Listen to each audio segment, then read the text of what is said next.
ইসলামের চতুর্থ খলিফা হযরত আলী রাদিয়াল্লাহু তাআলা আনহাকে সর্বোচ্চ মাওলানা ঘোষণায় শুকরিয়া জ্ঞাপন উপলক্ষে বিশ্ব সুন্নি আন্দোলনের উদ্যোগে নানা আয়োজনের মধ্য দিয়ে চট্টগ্রামে পালিত হলো গাদিরে খুম দিবস।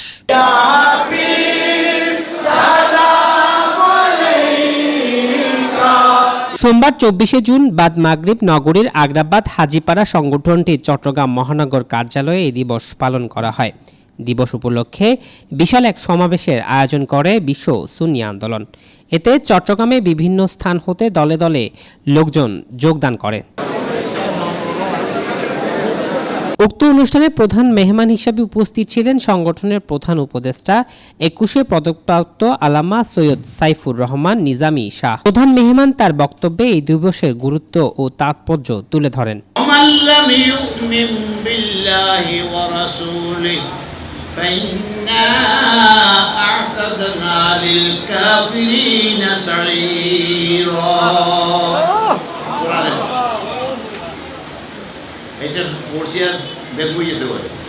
हाँ, आपने ठीक बोला, हमारा उस्ताद मेरे ये समझा, मैंने तो समझा ही नहीं।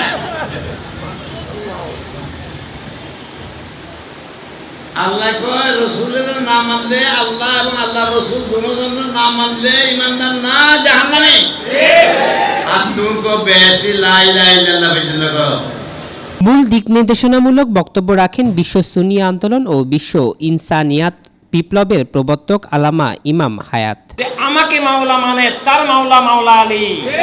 প্রথমে এখানে শর্ত দেওয়া হয়েছে যে মাওলা আল্লাহকে মাওলা মানা, প্রিয়নবীকে মাওলা মানার অবিচ্ছেদ্য অংশ, অবিচ্ছেদ্য প্রকাশ। আল্লাহ তাআলাকে মাওলা মানার অবিচ্ছেদ্য প্রকাশ।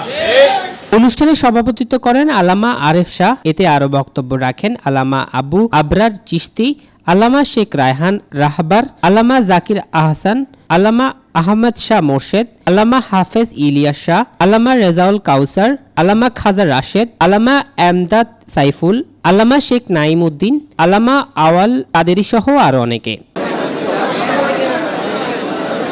নিউজ ডেস্ক, দৈনিক আজাদী।